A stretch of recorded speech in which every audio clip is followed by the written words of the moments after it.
వాస్తవానికి దగ్గరగా రాబడులు అంచనా వేసి దానికి అనుగుణంగానే పథకాలకు కేటాయింపులు చేయటం జరిగింది. ఇది మా చిత్తశుద్ధికి నిదర్శనం. సరైన ప్రణాళికలతో అన్ని అడ్డంకులను అధిగమిస్తాం, అందులో ఎలాంటి సందేహం లేదు. ఇది మా ప్రభుత్వం అని ప్రజలు భావించే విధంగా బాధ్యతతో వ్యవహరిస్తాం.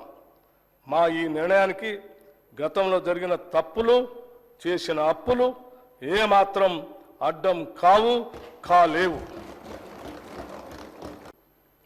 మహాలక్ష్మి, రైతు భరోసా, ఇందిరమ్మ ఇళ్ళు, చేయూత, యువ వికాసం హామీల అమలుకు మా ప్రభుత్వం చిత్తశుద్ధితో ఉంది. వాటిని వీలైనంత త్వరలో అమలు చేసే సంకల్పంతో ఉన్నాం.